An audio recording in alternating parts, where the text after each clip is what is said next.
you. So if I watch BBC, for example, I'd be sure to watch Al Jazeera as well, to get both sides of the story. And there's this one independent news company, if you want to call them that I like, called Democracy Now! Yes. And I was watching Democracy Now! And they were showing videos of what was happening in Ferguson. And personally, I just couldn't believe. Like, I'm from a culture where we grow up learning about the people who came before us, who were told that they were supposed to be slaves, and one day they got up and took their freedom. Like, there was no question. We are rebellious by nature where I'm from. We question everything. We question everything, and we stand firm on everything that we believe.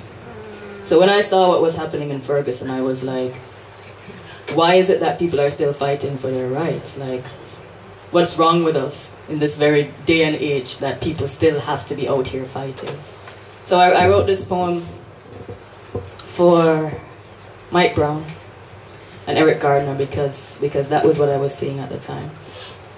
The poem is called Another Black Mother Sings the Blues.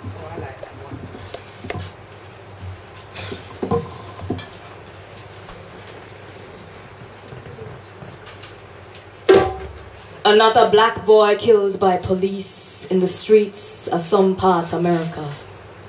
Another black mother sings the blues.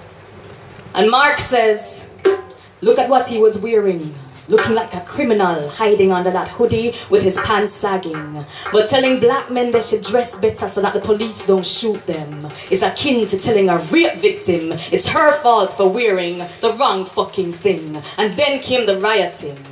And Mark, or the intelligent black man in him, says it's the thugs that are making things bad for law-abiding black citizens. But I've got news for him. These laws he's abiding by weren't made for him. These laws were made for protecting property and propertied people. And that usually doesn't include people like him, or people like black boys recruited to go lay down their lives overseas in the name of flag, country and democracy, but perpetually feared and derided on American side. And my friend Frankie said if he had to choose, he doesn't know if he could opt for not having a history of slavery and racial atrocities if it meant he'd have to live in a world without the blues.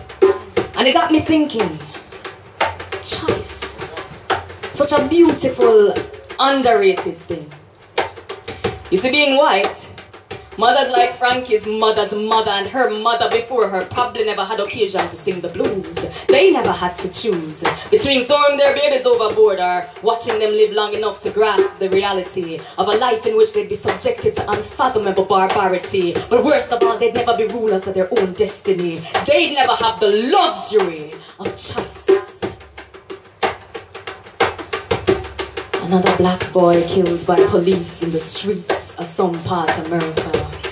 Another black mother sings the blues, and the community mourns with her. They rise up in outrage and hunger, a hunger for justice, a deep desire to see little black children grow up in peace instead of being torn to pieces by incoming police, sporting military gear and dragging dogs bearing their teeth, the tear gas throwing, guns trained on women and children, and it makes you wonder if it's the civil rights era all over again. You see what Mark doesn't know is that his education and his good job won't save him. Because being an unarmed black man on the streets of America, he's equally as threatening and could just as easily be shot or attacked by a group of cops reminiscent of a pack of rabid dogs as they wrestle him to the pavement and strangle the very life out of him.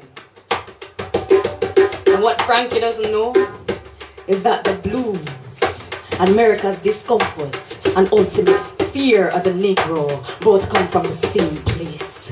It's that place that slavery couldn't get to, that thing that racism hasn't ruined. It's the reason our grandmothers still hum and sing while they're cooking in the kitchen. It's the reason that black children come out of the womb creating. It's that one thing for which there's no replicating. It's what Nina Simone called the blackness within.